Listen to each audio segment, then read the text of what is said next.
मुंबई महानगर में, जहाँ लोग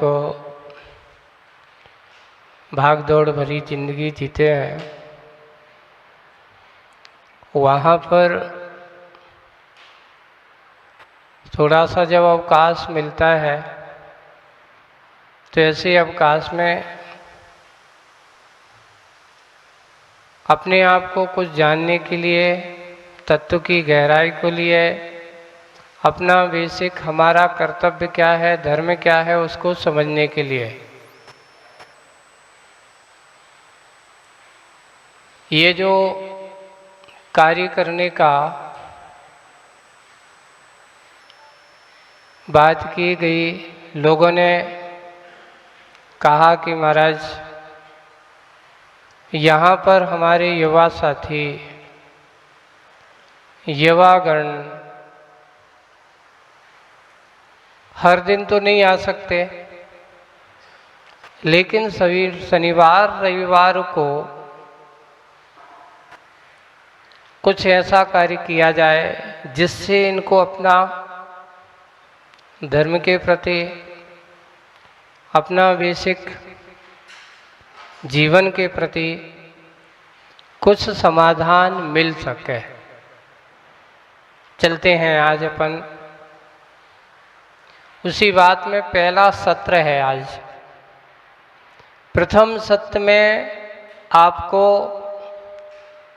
जो बेसिक के रूप में आपसे कहा जाता है, कोई तुमसे पूछता है, कहीं आप बाहर जाते हो तो एक प्रश्न खड़ा होता है। पहले आप कहीं भी जाओगे, मान लो भारत के किसी कोने में है, सबसे पहले कोई पूछता है आप कौन हो। पहला प्रश्न खड़ा होता है ना। कोई तुमसे पूछता है तुम कौन हो, तो आप बड़े अच्छे से कहते मैं जैन हूं। एक शब्द कहते हो मैं कौन हूं। उस समय आप नाम से परिचय नहीं देते हो, उस समय आप अपने व्यक्तिगत खानदान से परिचय नहीं देते हो, उस समय आप अपना परिचय किससे देते हो। कोई तुमसे पूछता है कि कौन हो, तो तुम बड़े अच्छे से कहते मैं जैन हूं। पहला उत्तर आपका यही होता है। आज यहीं से शुरुआत करते हैं आपके इस शब्द से कि आपका परिचय किससे हो रहा है। पहला परिचय अगर आपका व्यवहारिक जीवन से, वैसे देखा जाए आत्मा का कोई नाम नहीं होता, आत्मा की कोई जाति नहीं होती, आत्मा को कोई इस प्रकार का वर्ण रूप जाति व्यवहार, लेकिन व्यवहारिक जीवन में जो होता है, जैसे ही कोई तुमसे जैन कहता है या अपने आप से कोई, तुम किसी को जैन कहते हो, मान लो सामने वाला आपसे पहला प्रश्न का उत्तर पूछ रहे कि आप जैन क्यों हो।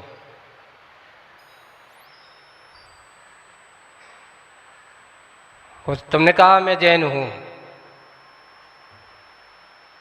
तो सामने वाले ने पूछ लिया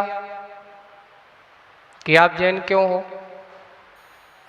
एक प्रसंग उसका सत्य है कि एक व्यक्ति ने बड़ी मेहनत करके आईएएस की परीक्षा पास कर ली, प्री भी निकाल लिया, मेंस भी निकाल लिया, है ना। और मेंस निकालने के बाद इंटरव्यू में गया। दिल्ली में उसका इंटरव्यू था। ये काल्पनिक घटना नहीं, सत्य घटना बता रहा हूं मैं। उसने अपने जीवन काल में पढ़ाई तो बहुत की थी, मेहनत बहुत की थी, जो किताबी ज्ञान था उसने बहुत प्राप्त किया था, लेकिन व्यवहारिक ज्ञान से थोड़ा सा अपने आप को उसने नहीं समझ पाया। उसने बचपन में कभी भी अपने जैन धर्म की पाठशाला नहीं गया। पाठशाला नहीं जाने के कारण से उसे ये नहीं पता था कि मैं जैन क्यों हूं। वहां इंटरव्यू लेने वाला एक जैन भाई भी थे उसमें। तो उन्होंने जैसे ही इनसे पूछा तुम्हारा नाम, उसने अपना नाम लगा करके और उसने अपना जैन बताया। शुरुआत यहीं से हुई कि ये बताओ आप जैन क्यों हो।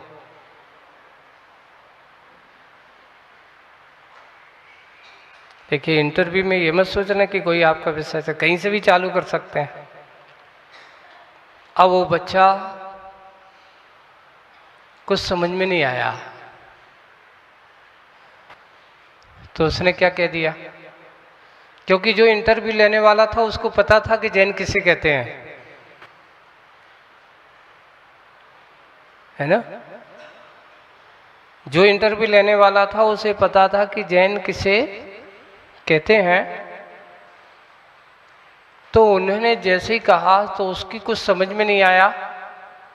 वो क्या कहता है, मेरे पिताजी जैन हैं इसलिए मैं जैन हूं।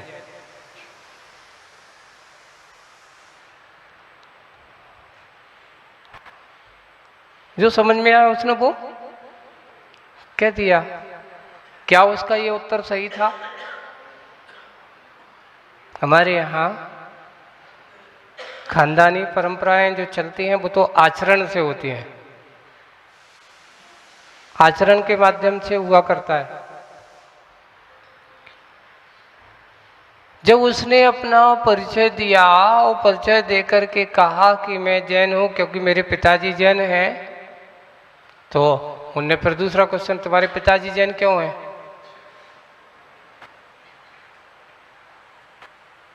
तो कहते मेरे दादाजी जैन थे।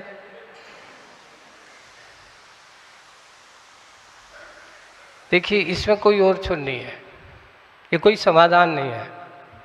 अपने यहाँ देखो, विशेष रूप से जैन और जैनत्व तो क्या, आज का प्रसंग क्या है अपना, आपके लिए मैटर में दिया है। जैन और जैनत्व तो क्या, पहला प्रसंग आपके सामने है। तो जैन शब्द कहां से बना? जैन शब्द की व्याख्या, पिताजी के जैन होने से तुम जैन हो ऐसा नहीं। हमारे यहाँ जैनत्व का परिचय उसके कर्म से होता है, उसके गुणों से होता है, ना कि एक विशेषता अपनी है कि हम जो जैन हैं अपने उन प्रवाहमान उन तीर्थंकरों के माध्यम से, हमारे उन भगवंतों के माध्यम से जिसको आचरण किया गया उसके कारण से हम जैन हैं। तो ये लिखा है कि जैन शब्द की व्याख्या, जैन वह जिसने जिनको माना। जैन वह, इसकी व्याख्या कैसे करें? जो जिनके यानी विजय के या इंद्रिय विजय के, इंद्रिय विजय अर्थात इंद्रियों को जीतने वाला, जिनके बताए मार्ग को अपनाया हो, वह कौन हो? मानने वाला है, यानी जिसने राग देश मोह जैसे आंतरिक शत्रुओं पर विजय पाने का प्रयत्न किया हो, वह जिन होता है। जिनकी परिभाषा, जिसने अपने राग, अपने देश, अपने इंद्रियों के विषयों पर विजय प्राप्त की, वो है जिन। वो कौन है? जिसने जीता इंद्रिय और कसायों को, वो है हमारे जिन। विस्तार से जब हम इसका करते हैं, जिसने अपने मन में विकार है, क्रोध है, मान है, माया है। जब क्रोध कसाय कहते हैं ना, तो कसाय कितनी है? 4 है ना। कसाय के 4 रूप है, क्रोध, मान, माया, लोभ। अभी सामान्य बड़ी व्याख्या नहीं करना, अभी कसाय के सामान्य व्याख्या करना है। जब हम सिद्धांतिक बातें करेंगे, जब बहुत बड़ी बड़ी अनंतानुबंधी और ये अभी यहाँ नहीं है। अभी सामान्य से क्या करना है? हम 4 कसाय होती हैं, क्रोध, मान, माया और लोभ। सबसे पहले जिसने अपने अंदर की कसाय और इंद्रियां कितनी है? आप सबके पास है। हम सब कसायवान भी हैं, हम सब इंद्रियवान भी हैं। मेरे पास भी इंद्रिय है, आपके पास भी इंद्रिय है। मेरे पास भी कसाय है, अभी ये मत सोचना कि मेरे पास कसाय नहीं है, और आपके पास भी कसाय है, दोनों के पास कसाय है। आपके पास भी क्रोध है, मान है, माया है, लोभ है, और मेरे पास भी अभी अंतर इतना है कि करने का तरीका अलग है ना। आपको आते हैं, अभिव्यक्त कर दे, तो महाराज को भी आता है, तो अपन भी सोचते क्यों गुस्सा करो, क्या करना है। कई बार जब तुम लोग गड़बड़ करते हो ना, तो महाराज को भी क्रोध कभी आ तो जाता है, अरे क्यों विकल्प, फिर बाद में थोड़े से समय फालतू को इनमें गुस्सा करना एकदम संभाल लेते हैं, होता है, कोई बात नहीं। सबसे पहले क्या होगा कि जिसने अपने मन के विकार, ये किसके विकार हैं? कसाय, क्रोध, मान, माया, लोभ, ये हमारे मन के विकार हैं।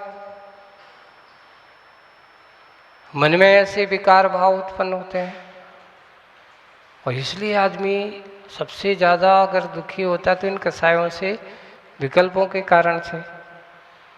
तो इनके मन के विकारों को जिसने जीत लिया, सो वो कौन हो गया? जिन। और जो ऐसे जिनको अपना आराध्य माने, जो ऐसे जिनको अपना क्या माने? आराध्य माने, उपासक माने, तो वो है जैन। जिसने इंद्रिय और कसायों को जीता वो है जिन। और जो ऐसे जिनको मानने वाला है सो उसका नाम है, बताओ इसमें किसी पिताजी का नाम आया? तुम्हारे दादाजी का नाम आया? नहीं। हमारे जैन इसलिए कहते हैं कि सबसे पहले आपको अपने जैन होने का गर्व होना चाहिए। क्यों? हमारा परिचय आपके जिनेंद्र भगवान के उस कुल से है, आपके उस धर्म से है। इसलिए सबसे पहले अपने धर्म को समझो, अपने जैनत्व को समझो, और जो ऐसा आचरण करता है, ऐसे आचरण से युक्त होकर के अपने आप में रत लगाए रखता है, वो जैन है। तो जैन शब्द का कैसा हो? जिनका अनुयायी हो। मैं जिनेंद्र भगवान को मानने वाला हूँ, इसलिए क्या, कौन हूँ मैं? जैन हूँ। हमारे जिनेंद्र भगवान का स्वरूप कैसा है? तो जो है सत्य है, अहिंसा है ना, और अस्तेय है, ब्रह्मचर्य है, अपरिग्रह का जीवन के सिद्धांत को अपने जीवन का आधार बना करके चलते हैं। जिनके पास किसी के प्रति सताने का, मारने का, किसी को कष्ट पहुंचाने का भाव ना हो, ऐसे पंच महाव्रतों को धारण करने वाले, संपूर्ण रूप से जो अहिंसा, सत्य, अस्तेय, अस्तेय का अर्थ है चोरी नहीं करना ना, अचोरी भी कह सकते हैं। अस्तेय का दूसरा नाम क्या है? चोरी, है ना। इससे ब्रह्मचर्य, ये 5 सूत्र हैं, देखिए 5 बातें, ये 5 सूत्र और अपरिग्रह के जीवन को उतारने का प्रयास करे, यही जिनकी जीवन की पद्धति है। मात्र हमारे मुनि महाराज देखो, कोई तुमसे पूछे ये बताओ आपके महाराज दिगंबर क्यों रहते हैं? तो बोले कि उनको अपरिग्रह बाद, उनके कोई परिग्रह नहीं होता, इसलिए वो दिगंबर होते हैं। अच्छा, दिगंबर अगर वस्त्र पहन लेंगे तो क्या बाधा होगी?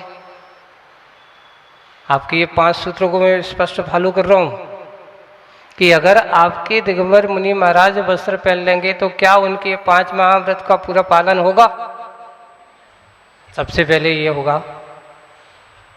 कि अगर उनने, लोग आकर के कहते हैं महाराज ये तो महाव्रती हैं, एक लंगोट पहनने में कोई बाधा नहीं है, बात सही है, उनकी कह दी तो मैं स्वीकार करता हूँ। लेकिन क्या अपरिग्रह पना लंगोट में बन सकता है? तो बोले कि नहीं, एक लंगोट की भी चिंता अगर है, एक लंगोट को लगाने का भी बात आती है, तो सबसे पहले देखिए उसको पाने के लिए, उसको रखने के लिए, उनके लिए एक लंगोट की चिंता में विकल्प हो सकता है, निर्विकल्प नहीं रह सकते, परिग्रह थोड़ा भी हो। अब जब वो आ जाएगा तो वो गंदा होगा, है ना। अब देखिए आप, एक लंगोट गंदा होगा, अब गंदा होगा तो उसको धोना पड़ेगा, धोना पड़ेगा तो धोने में क्या होगा, साबुन सोडा लाएंगे, पानी भी लाएंगे, उसमें करना पड़ेगा एक लंगोट धोने में। तो फिर देखिए आप, जब अपन कोई भी कपड़ा धोते हैं, कोई भी कार्य करते, तो आरंभ तो होगा, तो वहां अहिंसा धर्म का पालन नहीं होगा एक लंगोट नहीं होने से, है ना।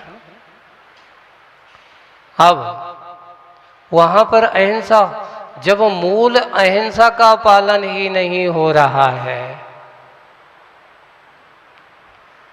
तो वहां पर कभी भी स्वरूपता का भान हो ही नहीं सकता। और एक और है, सत्य स्वरूपता अगर यही, तो आदमी जन्म से ही, किसी को भी जन्म हुआ है यथाजात रूप, कोई वस्त्र पहन करके नहीं आया। सत्य स्वरूपता क्या है? दिगंबरत्व स्वरूप ही है। यही सही उनका रूप है।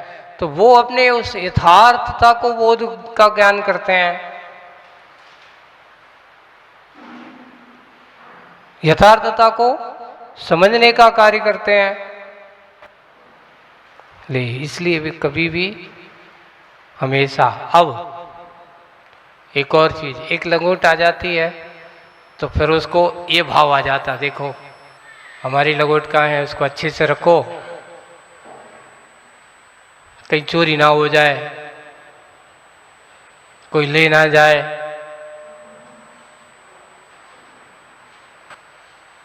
एक लंगोट में कितनी चिंता हो जाती है ना। और उसमें फिर कभी भी निर्विकार भाव नहीं आ सकता। ब्रह्मचर्य का अर्थ होता है, अपने यहाँ मुनिराजों को संज्ञा जो दी है उसमें ये कहा गया, वे हमेशा बालकवत, जैसे एक शिशु बालक को कोई विकार नहीं होता, निर्विकार हुआ करते हैं, ऐसे ही उनकी वह अवस्था ब्रह्मचर्य, उस प्रकार की अवस्था को पाने का प्रयास किया जाता है, तो वे ब्रह्मचर्य।